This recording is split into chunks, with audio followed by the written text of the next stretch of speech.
Adex ya.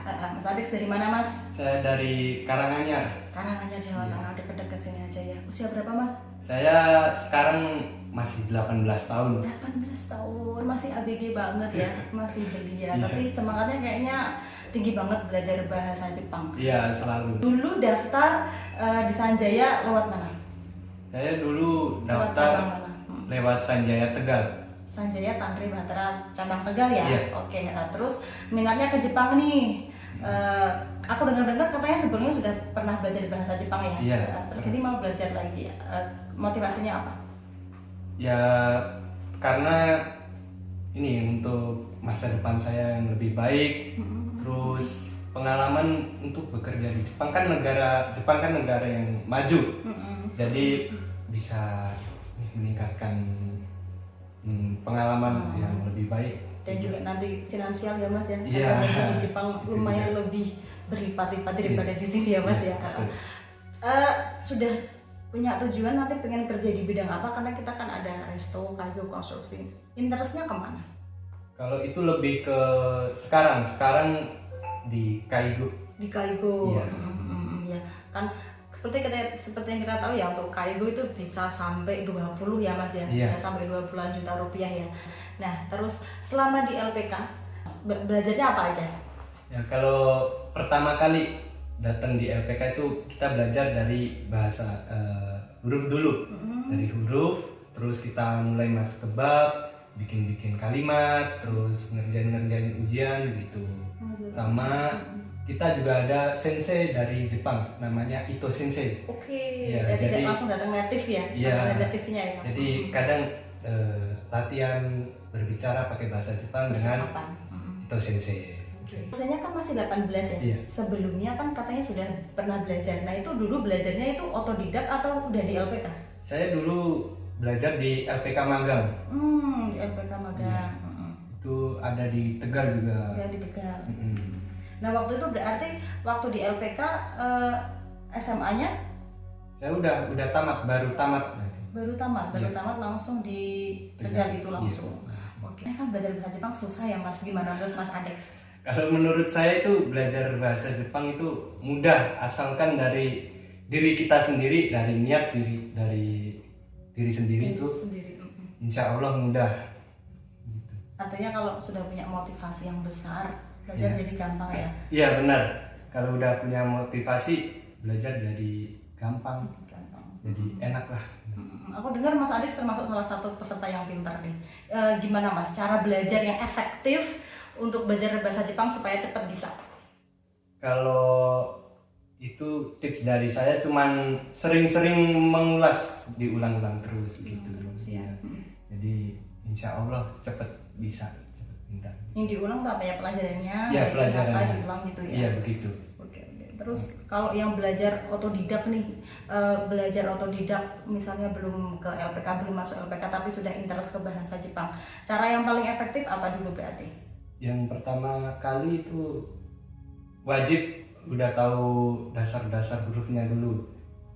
Terus sama itu latihan menghafal kosakatanya. Kosakatanya. Itu bisa cari di YouTube, di TikTok juga ada.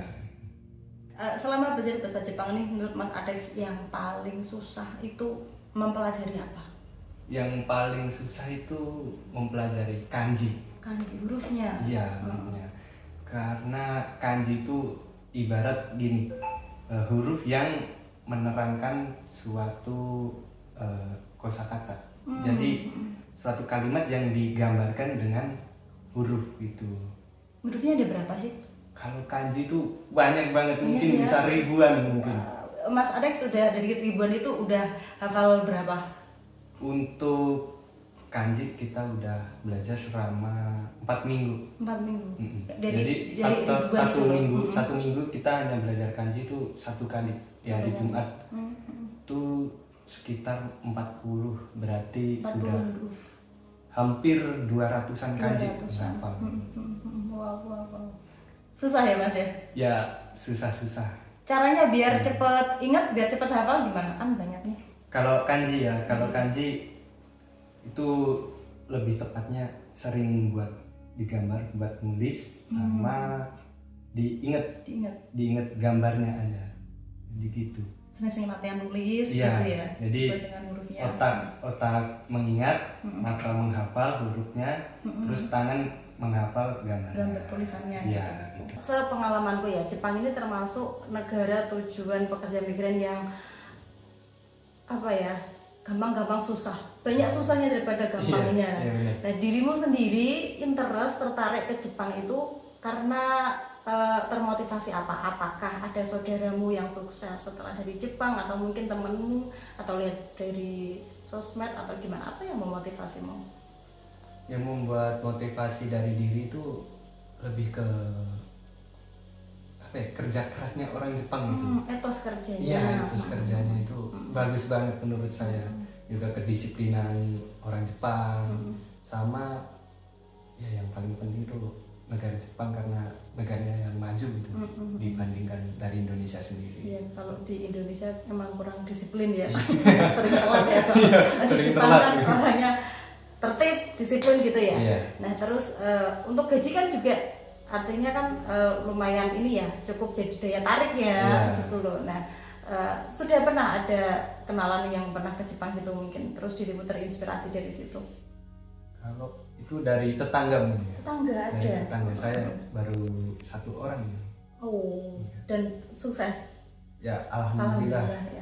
Bisa beli sawah, bisa beli tanah gitu. Iya. Jadi mau terinspirasi dari situ. situ. Dari situ juga. Nah, orang tua sendiri gimana? Karena kebanyakan apalagi dirimu masih muda ya. Melepas anaknya pergi jauh ke luar negeri itu kan kadang-kadang jadi hal yang berat buat orang tua ya. Orang tuamu sendiri gimana, Mas? Kalau orang tua itu lebih kembali ke diri saya sendiri. Kalau saya niat, orang tua mengizinkan, begitu gitu aja. Oh, jadi orang tuamu melihat ini ya, kemauanmu yang keras gitu ya, jadi mereka kemudian ngalah gitu aja karena ya memang untuk kebaikanmu di masa depan ya. Mas, di LPK sendiri kan kurikulumnya nanti kan pembelajaran 4 bulan ya. Ini sudah belajar huruf ya, terus nextnya nanti materi yang akan kamu hadapi apa aja? Karena kan kayaknya aku setauku untuk Jepang lumayan persyaratan administratifnya, tes-tesnya itu kan lumayan rumit dan banyak ya. Gimana Mas? Ya setelah belajar di sini selama 4 bulan nanti kita akan dianjurkan untuk mencari JFT. Apa itu JFT? JFT itu seperti sertifikasi bahasa, level bahasa kita sendiri gitu. Habis mendapatkan sertifikasi JFT, minimal kalau di sini JFT A2 basic. N4. Iya, sama setara dengan N4. Setelah dapat sertifikasi JFT, kita lanjut untuk cari SSW. SSW itu kayak sertifikat keterampilan sesuai skillnya. Sesuai skill. Seperti kalau mau kaigo ya jadi ngambil SSW kaigo, kalau restoran ya ngambil SSW restoran gitu. Yang Mas Alex tadi pengennya tujuannya tadi untuk kaigo ya, SSW-nya ya. Nah terus itu prosesnya berarti setelah 4 bulan belajar itu nanti di apa ikut tes itu ya. Sudah siap? Insya Allah siap. Memang siap gak siap, harus siap ya, karena memang itu syaratnya ya. Benar. Itu tadi obrolan saya sama Mas Alex ya, salah satu peserta di LPK Bahasa Jepang yang ceritanya dia lumayan pinter loh di LPK. Itu tadi ilmunya bisa kita serap ya, karena bahasa Jepang meskipun sulit tapi nyatanya kalau dipelajari dengan kemauan yang serius bisa kok gitu loh. Itu tadi obrolan saya sama Mas Alex, semoga memberikan insight baru dan memperkaya cakrawala berpikir Anda untuk belajar bahasa Jepang. Terima kasih, sampai jumpa lagi di podcast selanjutnya. Bye.